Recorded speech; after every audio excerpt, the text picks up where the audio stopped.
محمد وعلى آله وصحبه أجمعين. أشهد أن لا إله إلا الله وحده لا شريك له وأشهد أن محمدا عبده ورسوله الذي لا نبي بعده رحمة للعالمين. اللهم صل على سيدنا محمد وعلى آله وأصحابه أجمعين. أما بعد فقال الله تعالى أعوذ بالله من الشيطان الرجيم بسم الله الرحمن الرحيم وما خلقت الجن والإنس إلا ليعبدون. Tidaklah kuciptakan jin dan manusia melainkan untuk beribadah kepada Allah, menyembah Allah. Shadaqallahul azim wa shadaqa rasuluhun nabiyul karim. Nahnu ala zalika minasyahidin wasyakirin walhamdulillahi rabbil alamin. Pertama sekali mari kita bersyukur kehadiran Allah atas nikmat yang telah diberikannya kepada kita, terutama nikmat iman dan Islam. Jadi karena iman dan Islam kita diberitahu tentang bagaimana beribadah kepada Allah, bagaimana menjalin hubungan sesama saudara, sesama tetangga, sesama sebangsa, senegara, diatur dalam ajaran agama Islam. Kemudian diberikan kita kesehatan, diberikan kita kemudahan. Di mana kesehatannya? Inilah ibu-ibu yang hadir, karena sehat semua kan, Bu? Alhamdulillah. Inilah bukti Allah berikan kesehatan. Kalau kita sehat, enak makan, enak tidur, enak ibadah. Kalau kita tidak sehat, kurang khusyuk ibadah, makan pun dibatasi. Kemudian ibadah pun kita kadang-kadang seharusnya berdiri, ada yang duduk. Ada yang sudah duduk ibadahnya sini, salatnya masih bisa berdiri semua, Bu? Sehat-sehat berarti alhamdulillah. Itulah kita syukuri kepada Allah. Berselawat kita kepada Rasulullah. Allahumma sholli ala Sayyidina Muhammad wa ala ali Sayyidina Muhammad. Rasul ini deking kita ini, Bu. Deking tahu arti deking, Bu? Apa kalau bahasa apanya Rejah deking? Bodyguard. Bukan bodyguard. Panutan kita, penolong kita, penolong.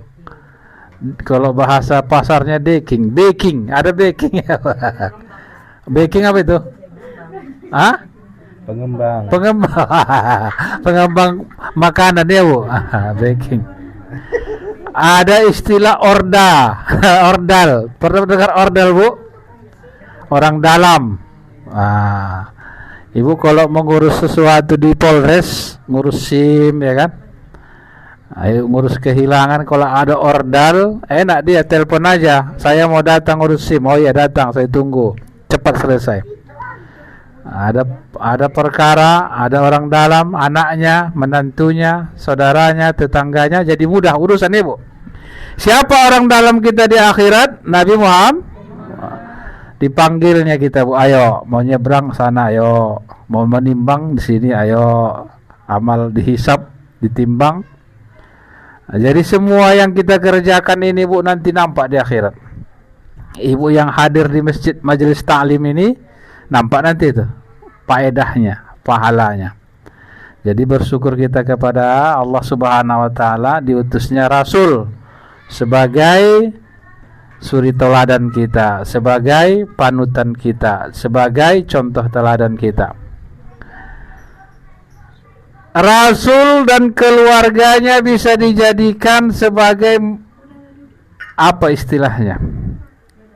Barometer kalau bahasa apanya. Bagaimana seorang suami nengok Rasul, bagaimana seorang istri nengok Aisyah, Siti Aisyah sama Siti Khadijah. Siti Khadijah senantiasa dia mendukung dakwah Rasulullah sallallahu alaihi wasallam. Didukungnya, Bu. 2/3 hartanya di Mekah itu milik Siti Khadijah, 2/3. Kalau ada 3 triliun, Bu, 2 triliun milik Siti Khadijah. Itulah yang dikawini Rasul. janda kaya. Jadi si Reja tadi mau jadi janda ya, jadi janda.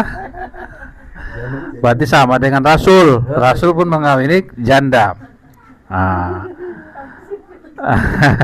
Usianya 25 tahun, jandanya 40 tahun. Ibu berapa tahun, Bu? 40.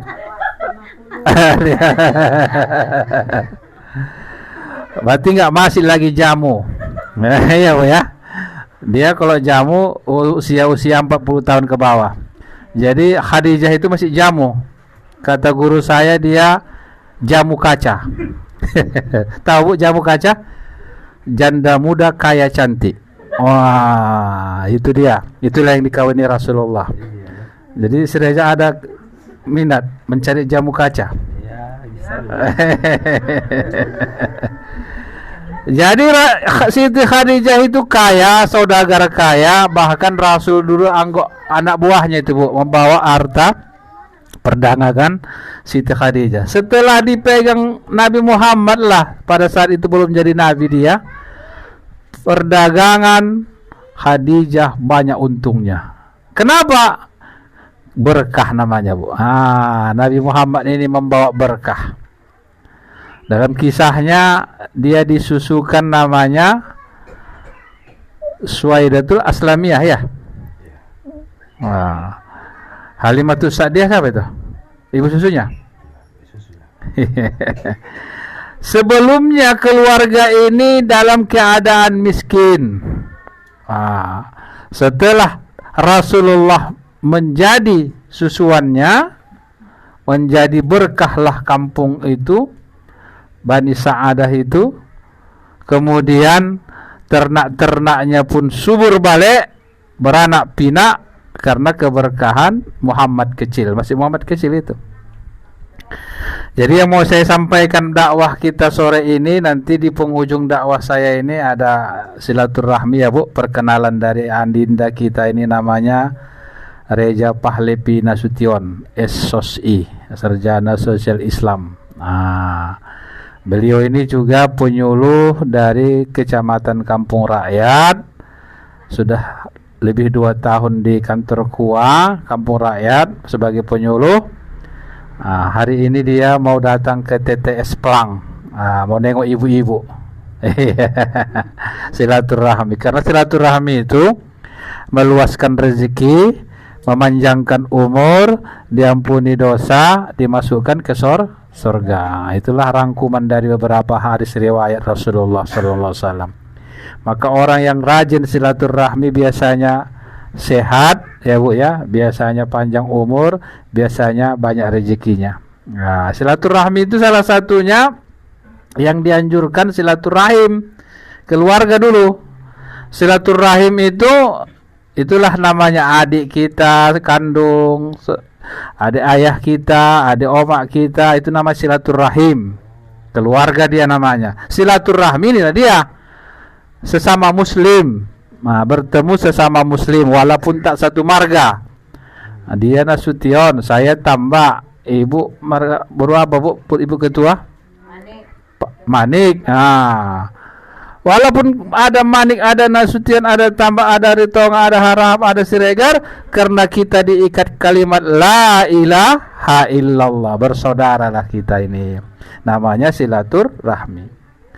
Yang lebih besar pahalanya mana Ustaz? Silaturahim lah. Jumpa saudara sekandung, pemilih kaum kerabat namanya itu. Bersedekah pun begitunya Bu. Diutamakan dulu kaum kerabat. Ada fakir miskin dari kaum kerabat, diutamakan. Sudah dapat. Kemudian tetangga. Begitu ya Bu. Jangan diantar sedekahnya ke rantau. Ada di sini yang membutuhkan. Itulah pentingnya bersilaturahmi dan bersilaturahim. Baik Ibu jemaah yang dirahmati Allah, kaji kita sore ini singkat aja Bu, yaitu tentang mencontoh kesabaran Rasulullah. Dalam Al-Quran disebutkan, ya ayyuhallazina amanu ista'inu bis-sabri was-salah innallaha ma'as sabirin. Hai orang-orang yang beriman, Jadikanlah sabar dan sholat sebagai penolongmu. Sesungguhnya Allah bersama orang-orang yang sabar. Jadi sabar ini bagian daripada akhlak. Sabar ini di dalam hati nih, pekerjaan hati. Dia tidak pekerjaan lisan. Saya sabar tapi hatinya tak sabar, itu belum sabar. Nah, diam dia, tenang dia, hatinya menerima, ini baru sabar. Ketika dia diuji, dicoba oleh Allah Subhanahu wa taala, kehilangan, meninggal dunia, kecelakaan, kebakaran, apa lagi? Dia sabar. Kenapa? Karena segala sesuatu terjadi karena izin Allah. Itu dia.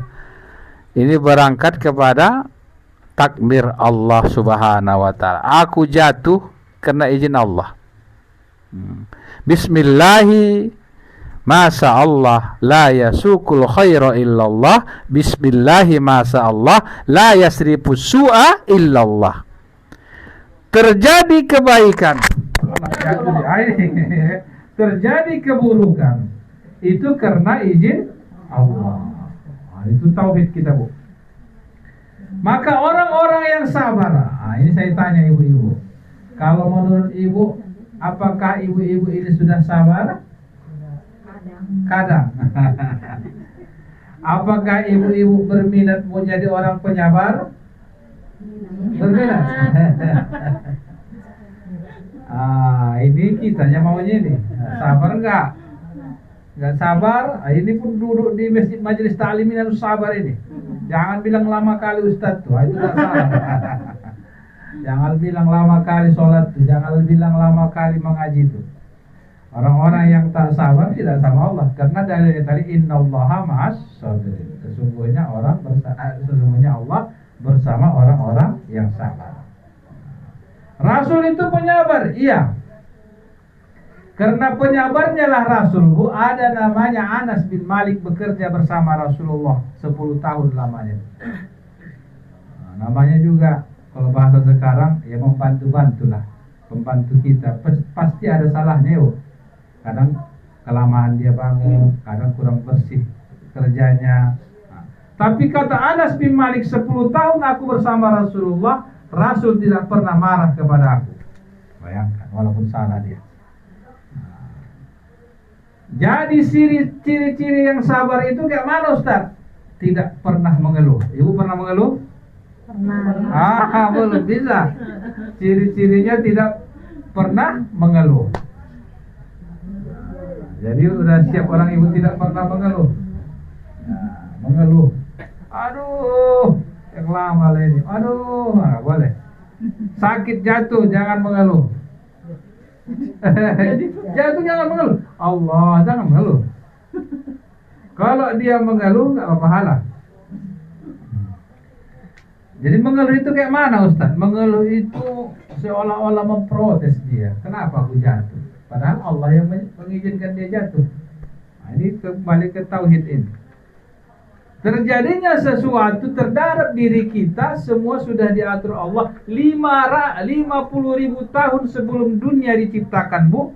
Sudah tertulis nasib dan takdir kita di Lauhil Mahfuz. Itu akidah itu. Sudah ditulis 50.000 tahun, bukan 5.000 tahun, 50.000 tahun. Belum lagi ada bumi, belum lagi ada langit. Nama Reja Fahlevi Nasution ditulis di Lauhil Mahfuz, nikah tahun 2025. Makanya dipaksanya pun 2024 tak bisa. Dijodohkan dia di situ, nikah dengan orang TTS Pelang. Makanya tak tahu sih saya jadi sana, makanya dijalaninya dulu entah TTS Pelang, entah PE, entah ujungnya dapatnya jodoh, nggak tahu kita. Itu sudah ditulis. Tapi karena kita tidak tahu apa takdir yang ditulis di Lauhil Mahfuz, makanya kita diperintahkan berusaha, berdoa, bertawakal. Jangan lupa, takdir itu memang ada, tapi karena kita tidak tahu apa isinya, Allah perintahkan kita berusaha. Usaha si Reja ya bersilaturahmi. Mana tahu ada anak gadisnya ya kan? Ya yang baru tamat. Nah, kemudian bertaruh. Nah, cocok sama cocok, jodoh. Nah, ya kan? Kemudian berdoa. Si Reja rupanya sudah suka kali sama cewek itu. Ya, tapi cewek itu belum suka. Didoakannya, ya Allah, berilah hatinya untuk aku. Akhirnya Allah kabulkan. Setelah berdoa, bertawakal. Jangan cinta ditolak, dukun bertindak. Kalau tidak diterima cinta awak, berarti sudah takdir. Bertawakal namanya. Nah, tapi jangan dulu langsung bertawakal. Harus dulu berusaha, berdoa, baru bertawakal. Jadi sabar tadi ya Bu, innallaha ma'as sabirin. Yang terakhir ini terakhir. Boleh lama-lama ya aja. Enggak bagus sekali ya Pak. Hah? Sekali ya Ibu ini mau baca Yasin lagi, mau asar lagi. Oh, iya. Terakhir, kenapa kita harus sabar? Karena diperintahkan Allah. Bagaimana pahala sabar? Nah, ini yang mau saya sampaikan. Menurut Imam Al-Ghazali dalam kitab Ihya Ulumuddin, orang sabar terbagi 3. Pertama, sabar menjalankan perintah Allah. Itu nilai derajatnya 300. Sabar menjauhi larangan Allah, nilainya 600. Sabar menghadapi musibah, nilainya 900. Kelipatan 300 dia. Nah, maka ibu sholat, sabar ibu, baca semua lengkap, nunggu waktu sabar, itu nilainya masih 300 derajat. Tapi ibu sabar tidak mendekati maksiat, jauh dari kemaksiatan. Contoh, sabar ibu satu hari ini tidak ada menggosip.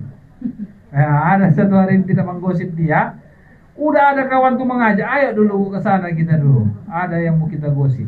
Nah, tak mau ibu tuh, itu pahalanya bu, tingkatan derajatnya 600 daripada sholat tadi. Sabar ibu, gak mau ibu, tahan selera itu. Oh, apa tuh udah bisikan, gila, entah kemana pula sudah beritanya, kan begitu. Itu 600. Yang lebih tinggi, meninggal keluarga kita, meninggal salah suatu orang terdekat kita, sabar kita, itu 900. Namun ada lagi di atas itu bu, namanya sabrun jamil, sabar yang sempurna. Itu pahalanya bu, masuk surga tanpa dihisab.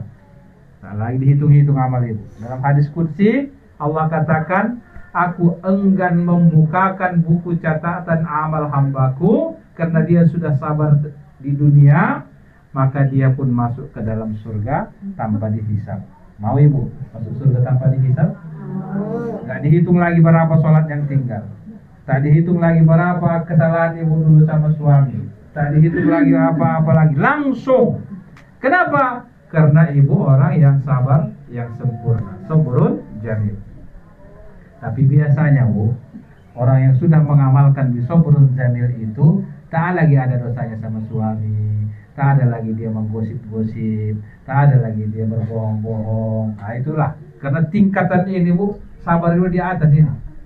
Nah, kita kan pakai tingkat-tingkatan gitu. Ada yang muslim, asal sudah bersahadat dia, Islam itu. Tapi sholatnya kadang-kadang ada juga yang bolong. Ada yang mukmin. Mukmin ini sudah sholatnya lengkap.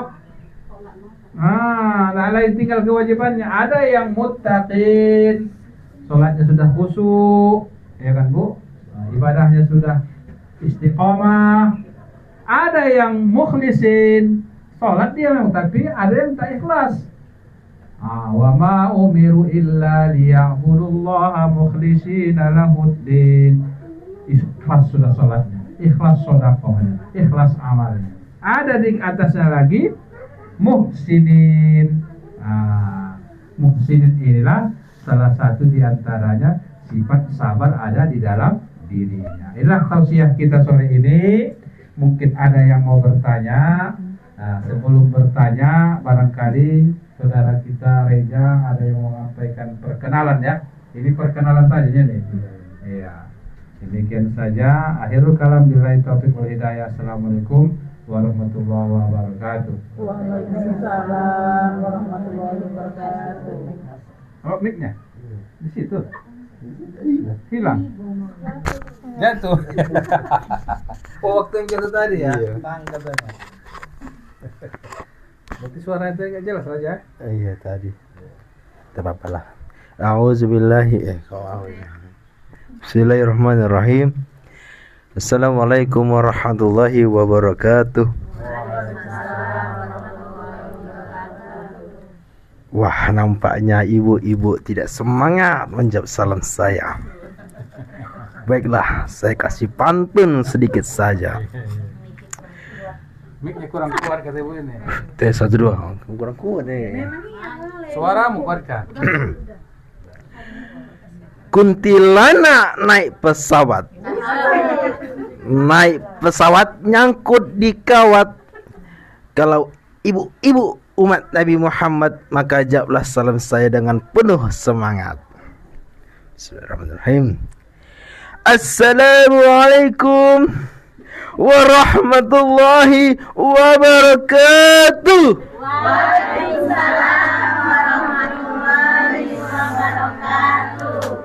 Alhamdulillahirrabbilalamin. Sepertinya ibu-ibu sudah semangat menjawab salam saya. Patutlah bagi saya bersyukur kepada Allah. Dan terima kasih kepada Ibu Ketua Majelis Ta'lim yang telah memberikan saya kami waktu ya. Dan kepada ahli bait terima kasih telah memberikan kami waktu untuk menyampaikan tugas tausiah kami. Karena jika tidak menyampaikan tugas ini, Allah marah sama kami kan. Oh Reza, kenapa tak kau Ustaz Zain, kenapa tak kau berikan penyuluh kepada ibu-ibu? Di mana kampung mana ya, Pak? TTS Plank. Plank. Jadi apa kata Ustaz Zain? Aku lupa ya Allah. Pukul kata. Bam. Kan jeganglah saja. Ya, makanya dari itu jadi dibilang Ustaz Jin pula. Oh ya Allah, ini ada hambamu yang jomblo. Dibilang Ustaz Jin kan, dia mencari janda di kampung. Dia tanya mereka, kenapa harus janda?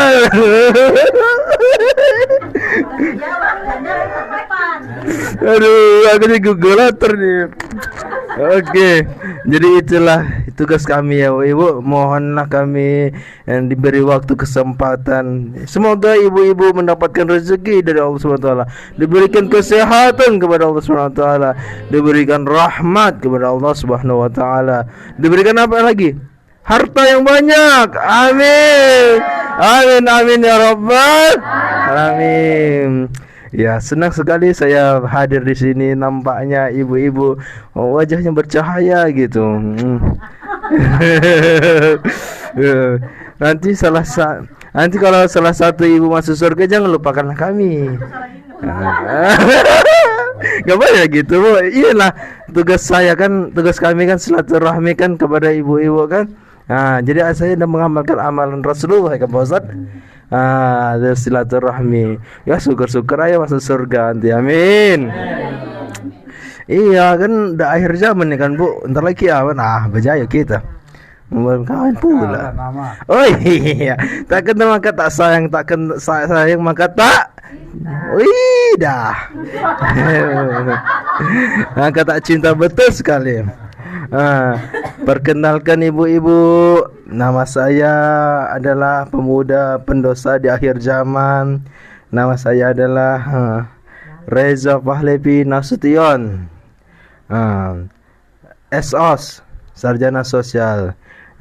Terus usia saya, umur saya 28 tahun. Rasulullah menikah umur 25. Ya, kalau saya udah terlambat ya kan Bu. Ya udah, gak apa-apa lah. Namanya apa ya Pak? Udah ditulis ke di Lauhul Mahfuz ya Pak. Oh Pak, ya, sabar. Nah. Usaha. Oh, baru saja. Oh, inilah usaha kita kan, Pak. Oh iya, nanti Bapak ya mau ngapain. Oke, Ibu-ibu. Saya orangnya apanya? Tinggal di mana tinggal? Oh, tinggal. Iya. Oh, iya. Oke, baik. Tinggal saya di Labura, Labuan Batu Utara. Gunting Saga, Kecamatan Kolo Selatan, Kabupaten Labuan Batu Utara, Provinsi Sumatera Utara, Indonesia Raya. Iya, ada yang kenal? Oh iya, wah tetangga kita ya, weh.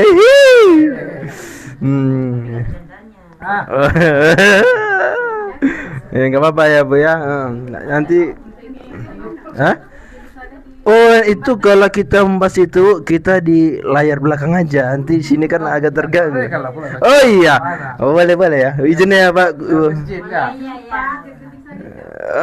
Gunting Saga PU, Gunting Saga PU, Simpang Al-Wasriyah. Oh iya, Masya Allah, sama lah. Saya sih. Usia Ibu berapa, Bu? Berapa? Oh, kakak kelas lah. Oh iya. Siapa kepala sekolahnya dulu kita, Bu? Pak Diris. Iya. Itu uak saya itu. Iyalah sama-sama saudara kita ya Bu. Kalau nggak gini kita nggak kenal. Katanya Allah telah menciptakan bersuku-suku berbangsa-bangsa agar kamu saling mengenal. Betul nggak Pak Ustadz? Ini tugas kita harus saling mengenal. Nanti siapa tahu di hari kiamat kelak dikumpulkan kita. Oh Ustadz Jen, ditengok ya kan. Ngapain Ustadz Jen? Ini aku lagi menyendiri menunggu petunjuk dari Allah SWT, kata Pak Jen kan. Nah, coba bayangkan Bu, berapa hari kita di hari kiamat kelak menunggu persidangan. Ada yang tahu? Oke. Kami kasih tahu ya Bu. Kita di hari kiamat kelak menunggu persidangan selama 50.000 tahun. Betul kan Pak? Iya. Iya kan Pak, iya kan? Pada masar tuh ya? Ada yang cepat, ada yang lama ya. Oh, bayangkan ibu-ibu, matahari di atas kepala kita sejengkal. Apa nggak jegang kita itu? Makanya itulah menunggulah kita situ sampai kita bertemu dengan Nabi Muhammad SAW. Iya kan Pak? Meminta pertolongannya agar dimulaikan persidangan ini. Gitu Bu. Wah, kalau hari kiamat nanti kita bisa tanya sama Pak Ustadz. Kalau saya masih pemulanya pula ya kan. Oke, jadi umur saya 28 tahun, tinggal di Gunting Saga. Kerja di KUA. Kementerian Agama Republik Indonesia, Kabupaten Labuhan Batu Selatan, Kecamatan Kampung Rakyat, Desa Tanjung Medan. Mantap kan Pak? Lengkap. Terus apa lagi Pak? Oh ya satu ya ini lama. Udah ini masih lajengnya. Iya, kita enggak pacaran Bu. Maaf salah kata. Aku salah. Oke Bu ya. Takut nanti oh Reja kau telah berdusta, pukul. Apa kan dipukul. Ampun ya Tuhan, bercanda. Oke ya Bu, kalau ibu-ibu ingin bertanya tentang pembahasan kita tentang sabar. Kok sabar itu artinya apa kan? Menahan Bu, menahan dari segala amarah, hawa nafsu ya kan Pak. Wah ngeri tuh. Sabar itu adalah amalan yang tertinggi tuh. Wah, kalau nggak sabar, saya juga pernah loh Pak dapat cobaan, kehilangan, kena tipu, dia hampir kurang lebih 15 juta. Itu kalau niat saya kayak gini Pak, apa termasuk sabar tuh Pak? Kalau niat saya kayak gini, wah ketika aku jadi pemimpin, maka mereka akan aku potong kaki tangannya secara silang. Itu cuman itu apakah termasuk dendam? Apakah untuk memotivasi dia? Apa gimana? Dendam. Oh, maka dari itu saya hapuslah perjanjian itu karena takut dah saya kan Bu. Kayak ibu-ibu takut nggak sama Allah Taala? Takut kan Bu? Awak saja takut. Nanti dia dipukul-pukul nanti, kan sakit kita. Oke lah ya Bu, demikian. Apabila Ibu ada bertanya, silahkan. Yang cantik Ibu tuh Jang. Baru kamu lagi baru ikut. Saya mau nanya. Ya silahkan Bu. Tapi pertanyaannya Lari dari apa nih, Mak? Iya Bu. pertanyaan dari 3. Boleh, Pak? Boleh. Ini Pak Ustaz. Satu, kalau kita mau sholat tahajud itu apa harus tidur dulu, baru sholat. Yang kedua, kalau kita mau sholat kok biar subuh, kalau udah masuk waktu subuh apa masih boleh apa dibatasin? Baru yang ketiga Pak Ustaz, mana yang kita utamakan, sedekah atau membayar hutang? Soalnya gini Pak Ustaz, hutang sama uang yang ingin disedekahkan itu jauh beda. betul. Tapi apa di hati itu ingin sedekah. Jadi mana yang harus diutamakan? Baik, terima kasih. Yang pertama tadi sholat tahajud ya Bu. Wa minal laili fatahajjad bihi. Bertahajud menurut ulama syaratnya tidur. Tapi kalau ibu sebelum tidur mau sholat namanya qiyamul lail, sholat hajat, sholat apalagi taubat, sholat tasbih boleh. Setelah tidur nanti baru namanya usolli sunnatat tahajudi. Jadi syaratnya tidur ya Bu. Witir itu pun boleh sebelum tidur, boleh sesudah tidur kalau witir. Tapi kalau tahajud disyaratkan tidur dulu. Tapi bukan berarti kita tidak boleh sholat sunat sebelum tidur, boleh.